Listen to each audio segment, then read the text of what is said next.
this video, we'll take you through the key differences between the Viking Ocean staterooms, so you can better understand what each category offers when booking your next cruise.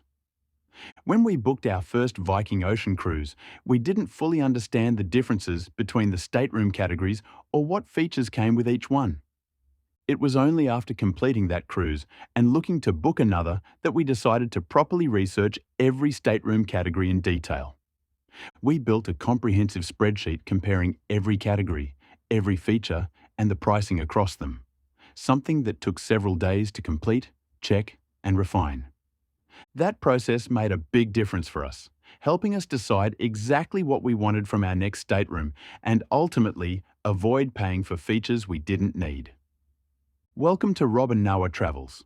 We're new to YouTube and wanted to share our experiences, and this research in particular, as it's already helped us make more informed decisions when booking Viking cruises. It's also helped us save hundreds of dollars for features we did not really need. The spreadsheet itself is quite detailed and too large to show clearly on screen, so we've made it available in the description below. There's no cost and no email sign-up required.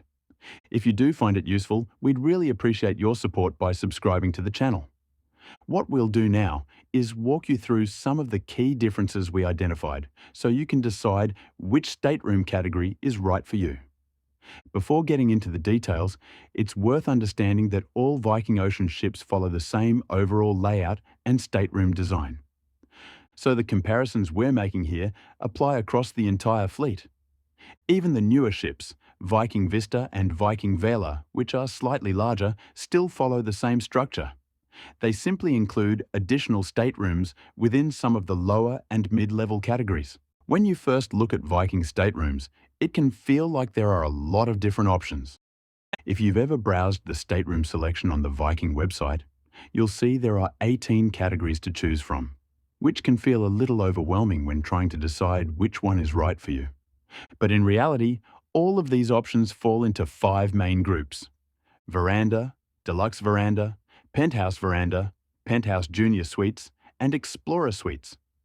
Within each of these categories, there are then subcategories. For example, V1 and V2 for Veranda, DV1 through to DV6 for Deluxe Veranda, PV1 to PV3 for Penthouse Veranda, PS1 to PS3 for Penthouse Junior Suites, and ES1 to ES3 for Explorer Suites. At first glance, this can make it feel like there are a lot of different types of rooms. But one of the key things we discovered is that these subcategories are not really about different features. They are mostly about location. So in many cases, you're actually paying more for where the stateroom is positioned on the ship rather than what's inside it. You can see this clearly when comparing the standard veranda staterooms with the Deluxe Veranda staterooms. Both are identical in size at 270 square feet. Once you break it down, the layout becomes much clearer.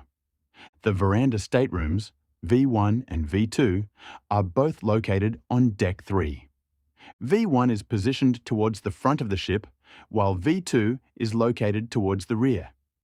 The Deluxe Veranda staterooms are spread across multiple decks, from Deck 3 up to Deck 8. The different subcategories reflect whether they are forward, midship, or aft, as well as their position on higher or lower decks. For example, DV1 staterooms are typically in more desirable locations, such as higher decks or premium positions at the rear of the ship between the Explorer Suites, which is why they are priced higher.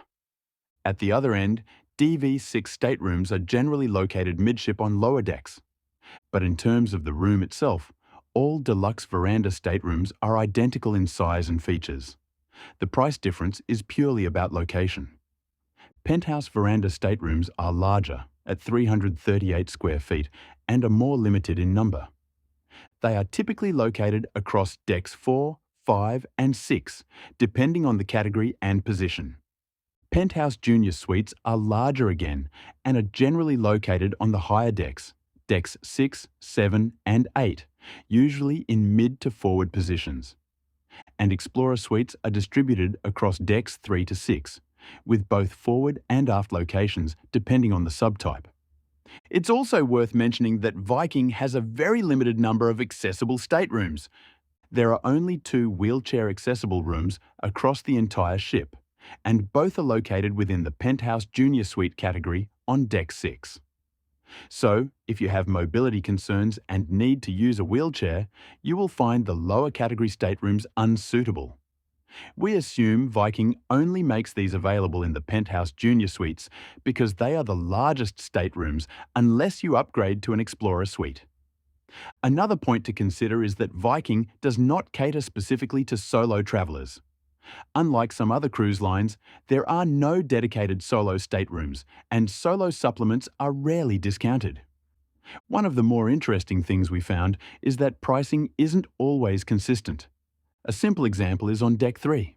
The V1 staterooms, which are positioned forward, are priced higher than the V2 staterooms at the rear, even though they are identical in size and features. But then, if you look at Deck 5, a Penthouse Veranda PV2, which is located forward, is actually priced lower than a PV1 located aft on the same deck. So it's not always a straightforward case of forward being more expensive. There are clearly other factors influencing the pricing. From a practical point of view, location can make a noticeable difference. When we stayed in an Explorer Suite at the very front of the ship, it meant walking to the restaurants several times a day. When we actually measured it, it worked out to roughly a 400-metre round trip each time. So, over the course of a day, that really adds up. In hindsight, being located further aft, closer to the restaurants, would have been more convenient for us and something you may want to consider, especially if you have any mobility concerns. Another consideration is noise, particularly on the lower decks. Because Deck 3 is positioned above public areas, you may occasionally hear activity from below. In our case, our Explorer Suite was located above the main theatre, and occasionally we could hear the muffled sound of rehearsals during the day or performances in the evening. It wasn't a major issue, as most shows tend to finish around 9 p.m. However, if you're considering a DV6 Deluxe Veranda stateroom on Deck 3 towards the front of the ship, it's worth noting that these are positioned directly above the Torshavn nightclub, which typically operates later into the evening. So depending on your sensitivity to noise, that's something you may want to consider. One of the more surprising things is how much is actually consistent across all stateroom categories. Regardless of which one you choose, you still get a king-size bed, a private veranda, heated bathroom floors, 24-hour room service, Wi-Fi, and daily housekeeping with every stateroom category. So the core experience itself doesn't really change. One difference that isn't immediately obvious is the veranda. Across most categories, the rooms are similar in length, but they become wider as you move up the categories. This means the veranda space becomes wider as well. Explorer Suites are different again, offering significantly larger veranda spaces overall.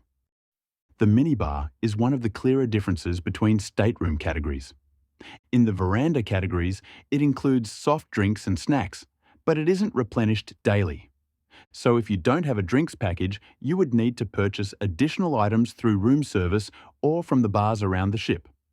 From Deluxe Veranda level upwards, the minibar is replenished once per day. And from Penthouse level and above, it also includes a selection of alcoholic beverages. This is one area where personal preference plays an important role. If you're planning to take the Silver Spirits drinks package, the value of having alcohol included in the minibar becomes less significant, as you can order drinks to your room at any time. It's also worth noting that the minibar is not really a substitute for the drinks package.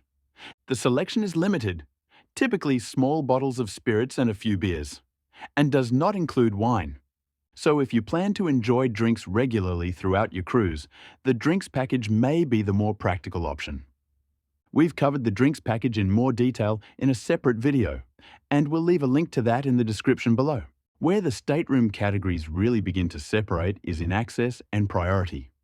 As you move up through the categories, you gain earlier access to shore excursion bookings, restaurant reservations, spa treatments, and even your stateroom on embarkation day. So while the room itself may not change dramatically, the overall experience around it does. Looking specifically at shore excursions, the main difference is how early you can book.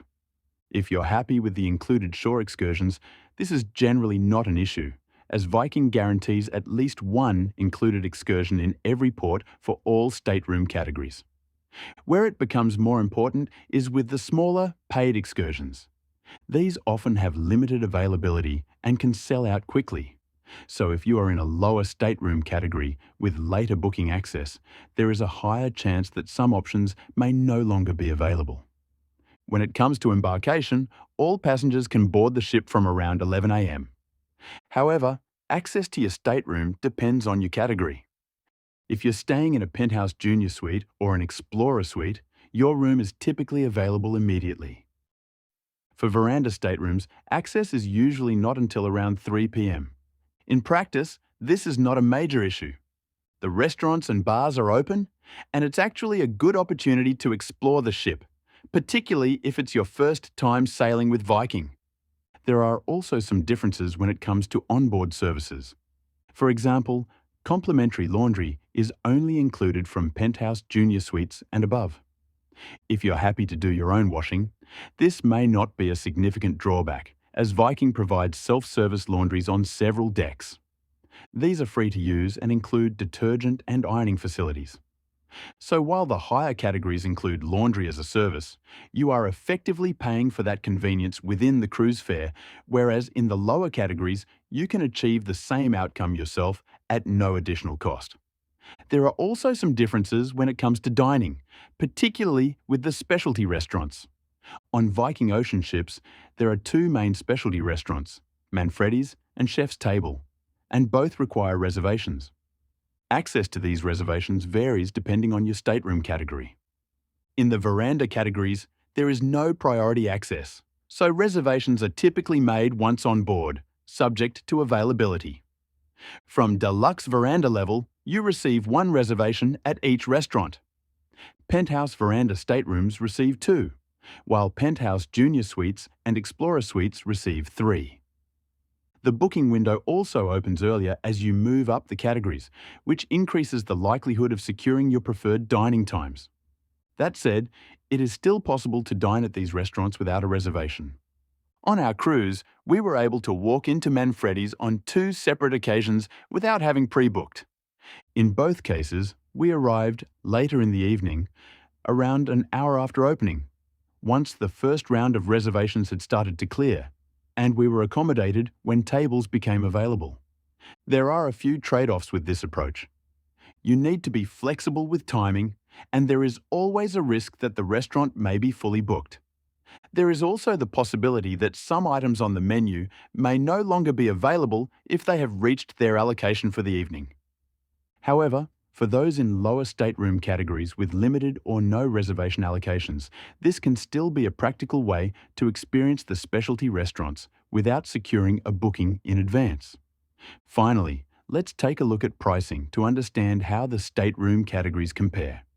For this comparison, we selected a random 8-day Mediterranean cruise in April 2028, and all prices shown are per person, not per stateroom. If you're traveling solo, you should expect to pay close to double occupancy. Prices will vary depending on factors such as cruise length, destination, season, and promotions. But this gives a useful guide to the relative differences between categories. We've also included both US and Australian pricing. One key difference is that gratuities are included in the base fare when booking through the Australian and UK Viking websites, whereas they are not included for bookings made through the US website. Starting with the veranda staterooms, V1 and V2, these represent the lowest entry point. They offer the core Viking experience, but with fewer added benefits, such as no daily minibar replenishment and later access to bookings for excursions, dining, and spa treatments. The next level is the Deluxe Veranda staterooms. These are split into 6 subcategories, DV1 through to DV6, and are all identical in size and features. The price differences here are purely based on location, including deck level and position on the ship. Above that are the Penthouse Veranda staterooms. These are larger at around 338 square feet and come in 3 subcategories, PV1 to PV3. Again, the differences between them are primarily based on location. with higher categories generally positioned on more desirable decks. Penthouse Junior Suites also come in 3 subcategories and are located across decks 6 to 8. These staterooms offer more space, along with additional benefits such as complimentary laundry and earlier access to bookings. For example, PS2 staterooms are located on Deck 7, close to areas such as the World Cafe, Pool Grill, and Main Pool. At the top of the standard categories are the Explorer Suites. These also come in 3 subcategories and are positioned at the 4 corners of the ship across decks 3 to 5, with additional aft-facing suites on Deck 6. Unlike the lower categories, where pricing is largely based on location, the price differences here are more closely related to the size and layout of the suite. After going through all of this in detail, what stood out to us is that the core Viking experience remains largely consistent across all stateroom categories. The main differences really come down to location, access, additional services, and available space. So the questions we asked ourselves were, do we need a minibar replenished daily if we're planning to take the Silver Spirits package? Do we need priority access to the specialty restaurants if it's still possible to dine without a reservation? Do we want access to smaller, paid excursions, or are we happy with the included options? Do we really need the extra space of a higher category stateroom when we spend most of our time outside of it and there are so many lounges throughout the ship?